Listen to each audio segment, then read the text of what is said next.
Supporters of police reform say today's announcement is one step forward, but two steps back when it comes to police accountability. KRON 4's Jonathan McCall is here tonight with reaction and the steps one group is taking to try to change transparency laws. Jonathan? Well, Grant, we know that one of the biggest questions still lingering from today's announcement, we know that there are 20 officers behind 33 substantiated claims, but exactly who are these police officers? Under the California Police Bill of Rights, the names cannot be released. Something police reform advocates say has to change if law enforcement agencies are serious about building better relationships with the public. Mistakes made. There was a failure on June 1st. Oakland Police Chief LaRon Armstrong admitting Wednesday that his officers violated department policy last summer when using tear gas on demonstrators during George Floyd protest. Policy is very clear. Officers were not authorized to use gas in the manner in which they did, and for that, the department has held them accountable. Moving forward, Armstrong says that officers will receive more training on crowd control and proper use of tear gas. Supervisors will no longer deploy it.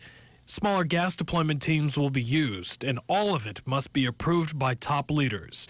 The move comes more than a year after an investigation into the department's use of force during those protests found 33 sustained claims involving 20 officers, ranging across all ranks. Armstrong says the officers have been disciplined. Who were the officers? Did they lie about what happened?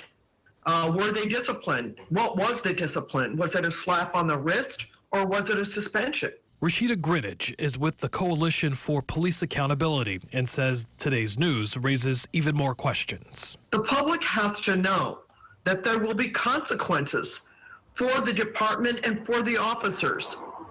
And we don't have that confidence because we don't have the knowledge of what really happened. Because a review from the Oakland Community Police Review Agency also found that 15 officers involved in those demonstrations could not be identified. We don't know whether they are Oakland police officers or officers from another jurisdiction. And if it is another jurisdiction, we should know which agency they belong to. Getting answers will not be easy. Oakland Police has oversight from the Oakland Police Commission, is prevented from releasing the names and the actions taken against the officers because of a 2006 California Supreme Court decision. Greenidge and her organization say they're now drumming up support for a bill that could change that. Without all the facts, she says it will be tough for the public and police to build trust. There has to be transparency in order for there to be accountability. Today, Chief Armstrong also admitted that claims that Molotov cocktails were being made at those protests and demonstrations to hurl at police also not founded. KRON 4 reaching out to the Oakland Police Officers Association today for comment, but so far we have yet to hear back.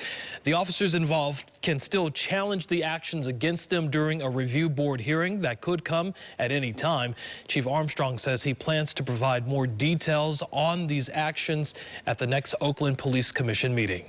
Jonathan McCall, KRON 4 News.